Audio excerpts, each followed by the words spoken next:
Hello, everyone, and welcome to the Melbourne Traditionalists podcast, episode 30. I'm Mark Moncrief from the Melbourne Traditionalists, and today I am here by myself. David Hiscock is visiting his 99-year-old grandmother who's gone to hospital, so I wish her the best of luck. I have had a mild dispute with David, nothing serious, very friendly, about mostly about how many people died in World War II, particularly in the Holocaust.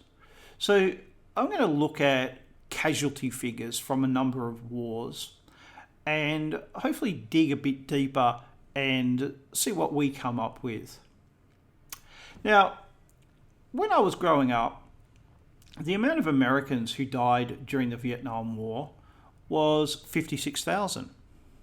But today, if you go and have a look at how many Americans died during the Vietnam War, you'll see that the figure is 58,000.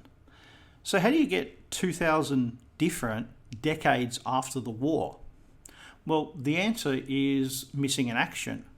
2,000 men were listed as missing in action during the Vietnam War. And at some point, the US government said, well, these men aren't missing, they're dead. And that had a lot of important legal implications for families and properties and things like that. So that was why that final decision was made. And now all of the missing are listed as dead, so the number is now 58,000. During the Korean War, you'll often find US casualties listed as 34,000 and 54,000. Well, how can there be a 20,000 man discrepancy? Well, the answer is that 34,000 Americans were killed in combat or combat-related activities, and a further 20,000 died from all other causes, illness, accidents, so forth. So the total is 54,000. But the number that most people would be interested in, which is the killed in action, is 34,000. So just from those two examples, we can see that figures can be a little bit elastic and they're not always as solid as we imagine. Now, I've been looking today at a few websites and I came across one called World War II Database. And I thought I'd read out some of the things that are written here just to give you an idea of just how elastic numbers can be. Because we don't actually know in a lot of cases precisely how many people there were in an area, let alone how many died. Now, this is estimates for Japanese war crimes. So this is a guy called R.J. Rummel, and he estimated that civilian victims of Japanese war crimes were 5,400,000. So in China alone, 3,700,000 killed by the Japanese civilians. Another researcher called Werner Gruhl estimated that the civilian victims of Japanese war crimes were 20 million. And in China, it was 12,400,000 civilians who were killed. That's an enormous difference. And the truth is that we will probably never know because we're not even sure how many people were alive in China during that period. And this is a problem that we get all around the world. In fact, even for Australia during World War II, just on the internet, I've come across a discrepancy for Australia. You would not think that there would be any discrepancy for Australia, but it's not that big. It's 100 people. But still, if 100 people died violent deaths today, as in right now, it'd be on the news. Right? It's a pretty serious thing. So some say that Australia suffered 39,700 military deaths in World War II, and others say 39,800. Now, in the scheme of things, that's not that important unless you're one of those people or someone who cares about those people. But it does show that even when you're talking about numbers in countries where everything should be really up to scratch, that's not always the case. Now, the website that I quoted the Japanese war crime numbers for is called World War II Database, and I'll include that in the description box below. Now, this is what it says about the Holocaust. The Holocaust is the term generally used to describe the genocide of approximately 6 million European Jews during World War II. 5.7 million, or 78%, of the 7.3 million Jews in German-dominated Europe died in the war. Estimates for Holocaust deaths range between 5.1 to 6 million. Some scholars maintain that the definition of the Holocaust should also include the Nazi systematic murder of millions of people in the groups persecuted and killed, including 130,000 to 500,000 gypsies, 150,000 to 200,000 handicapped persons, 2.6 to 3 million Soviet prisoners of war, 1.8 to 1.9 million Poles, 4.5 to 8.2 million Soviet citizens. So we're talking about big numbers, and in every case we're talking about elastic numbers, numbers that are not as solid as you would think. Gypsies, 130,000 to 500,000. That's a pretty big gap between those two numbers. Even Poles, 1.8 to 1.9 million. It's, that's 100,000 people. That's a lot of people. But even the figures for how many Soviets died during the war is not known.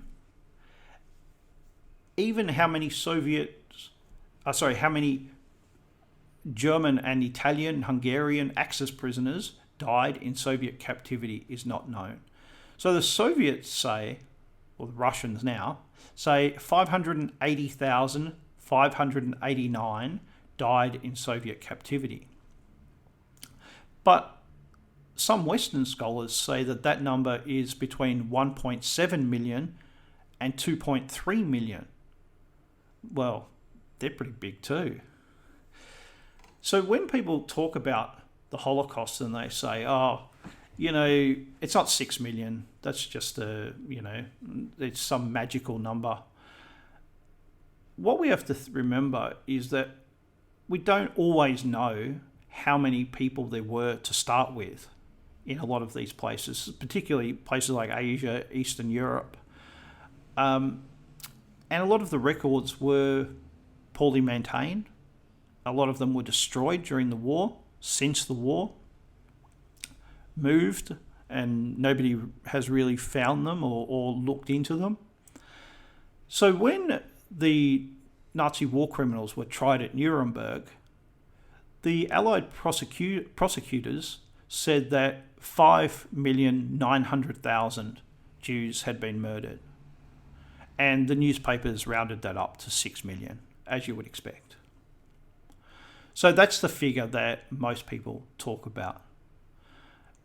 But even at Nuremberg, they said that 5.9 was an estimate, that number may be more.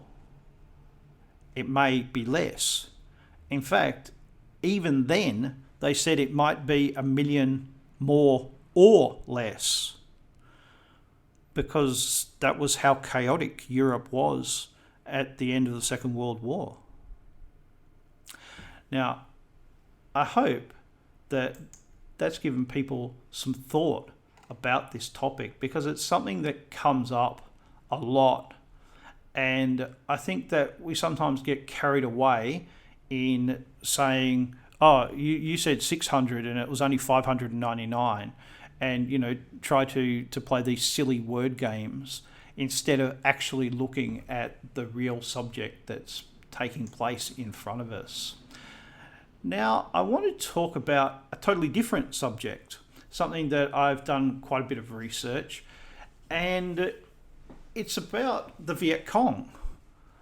Now, there are a lot of myths about the Viet Cong and a lot of myths about the Vietnam War, and I thought that we would talk about the Viet Cong, not because of the myths, although hopefully I'll clear some of those up, but because how the Viet Cong organised themselves is actually of interest to the dissident right. And it's of interest not primarily because of its military activities, but because the Viet Cong was the military arm of a political organisation. Now, in the communist-dominated areas of South Vietnam, the communists set up two parallel organisations. They set up a secret military organisation that we call the Viet Cong. Now, Viet Cong simply means Vietnamese communist. It's just shorthand. And that was used by the CIA, and that became the common parlance in Vietnam, and even the communists used it.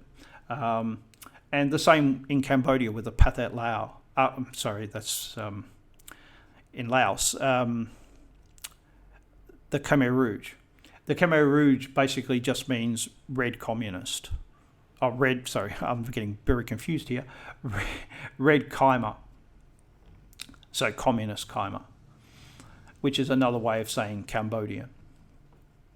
But the other organisation was a secret government, and it was the secret government that the Viet Cong existed to protect. And it was a parallel government to the government of South Vietnam. And it existed alongside it, and it existed in opposition to it. And ironically, while the Viet Cong existed to defend the secret government existed to support the Viet Cong. Now, one of the primary things that the secret government did was it collected taxes. It made sure that it collected them in the form of money, in the form of food, and in the form of labour. Now, many people were conscripted by the communists to serve their cause, but they didn't simply use coercion. They also used, as much as possible, they tried to encourage people to support the cause, to go along with what they wanted. So they would have troops of entertainers who would come around to the villages and entertain them. And in that entertainment was communist propaganda and nationalist propaganda. Because this is one of the things that we often forget about the communist movement, is that we think of the communists as internationalists, and that's what they always tell us. But if that was true, if communists were truly international, then why was there a Polish Communist Party and a North Korean Communist Party? Why was there an Austrian Communist Party and an Australian Communist Party? Surely there simply should be one Communist Party and one communist superstate. But what's obvious is that didn't happen. And it didn't happen because the different nationalities didn't want it to happen. They wanted to remain Polish. They wanted to remain North Korean or Korean. They wanted to remain Austrian and Australian. And no matter how much they denied that, that was actually important to them. And certainly in Vietnam, the Vietnamese communists were not just communists. They were also nationalists. And nationalism was a very important part of what they wanted, what they believed in, what they were striving for. And they used that as a weapon to mobilise support for their cause. Now, when people didn't go along with the carrot, they definitely used the stick. They conscripted people into their military, into being porters, and they also used terror. So when a village had a new teacher, teachers were targets for the Viet Cong. They were often assassinated. Village chiefs who were loyal to the government in Saigon were assassinated. Often they were publicly executed, even tortured to death. So they used a whole variety of tactics, from gentle to really brutal. Now, one of the ways that the Viet Cong government, the secret government, could avoid detection was they just lived amongst the people. And the people knew who the officials were, the cadre as they were called, but outsiders did not. Now, a day after the My Lai massacre in 1968, the company commander who was in charge of the company that carried out the massacre captured a Viet Cong cadre, and he asked him how was it that he managed to be identified by everybody but still remain invisible. And the man replied that he had a belt, and he wore the belt on the outside of his shirt when he was in his official capacity. And when he wanted to be incognito, he just pulled his shirt up and had it free flowing, and the belt was underneath. So it's just a very simple way of identifying, hey, I'm important, I'm not important. During the same time period, in China, in the People's Liberation Army, there was the Cultural Revolution taking place, and one of the things that they did was they abolished ranks. So a regiment is commanded by a colonel, but at that time, a regiment was commanded by a regimental commander, and the term colonel and all other ranks were abolished, including insignia. So how could you tell who was the actual regimental commander unless you personally knew him? Well, they worked out two ways informally. The first was that they tailored their uniforms. So the more tailored a uniform was, the higher rank you were. And the other is quite bizarre. They had ballpoint pens. And the more ballpoint pens that you had, so you'd wear them in your pocket or in your short shirt sleeve, that denoted that you were more senior. So if you were the senior officer and you came across someone with more pens, you just tell them to take the pens out. All right? Maybe you take them and wear them yourself. And the Khmer Rouge actually used pens as a way of denoting rank. So my point here is that sometimes we're a bit too formal in how we want to designate things. And actually, we can do it covertly too. We don't need to do everything the way that everybody else does it.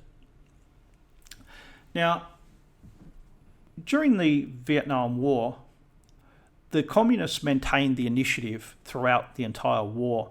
And the reason was because the US Army wanted to basically strike anywhere in Indochina, in Laos, in Cambodia, North Vietnam, in South Vietnam, anywhere where there was a large concentration of troops, communist troops, or supplies building up.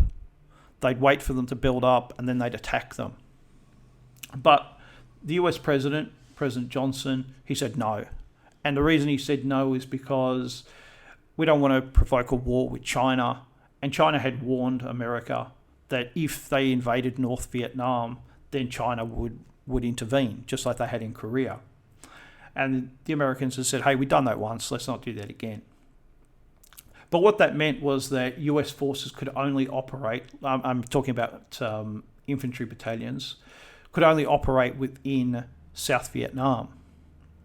And that meant that the communists could decide to send their troops into Vietnam or to take them out. And it was their initiative. They could choose. So it always meant that US forces were looking for people who may or may not be there. And one of the things that the secret government did was it made sure that when the communist troops came back into South Vietnam, that they would be supplied.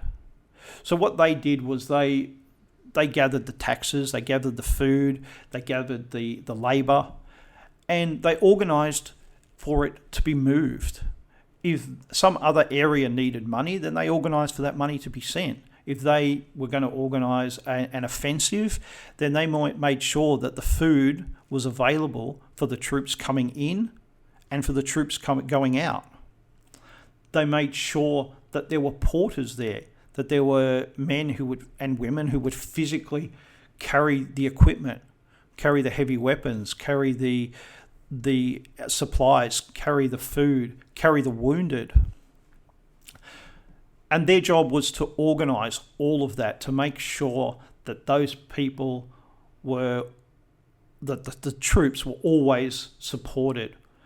And it also meant that they had to be prepared for attacks and retreats. That was always built into their battle plan. It was built into their political structure that they had to be flexible and that defeat was a part of war. That's an important lesson for us. We need to accept that victory and defeat are part of the battle that we're engaged in. And we also have to be prepared for when things go well and for when things go badly. And I don't think that we are that prepared. I think that we are a little bit optimistic. Although I must say that sometimes I find that people are very pessimistic and that they're constantly thinking about, what are the police going to do? What are the normies going to think? What are the left going to do? Well, nothing, because we're not doing anything. We should do stuff, and then maybe we'll actually find out. But getting back to the Viet Cong, they eventually won. But it wasn't because of the secret government. They eventually won because America gave up. America decided halfway in the middle of the war that it was not going to fight anymore. And it turns out if you give up, you lose. And but the Viet Cong and the secret government were important because they kept the fight going. They didn't allow it to just dissipate and disappear. And that meant that there could be a final victory. And that perseverance is also something that we need to pay attention to. Now, even though it's a little bit short, I think I might leave it there. As I said, my name is Mark Moncrief, and you can find more of my thinking at Upon Hope. Just type that into your favourite search engine.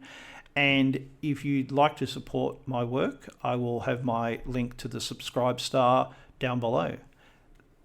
Have a good week. Bye-bye.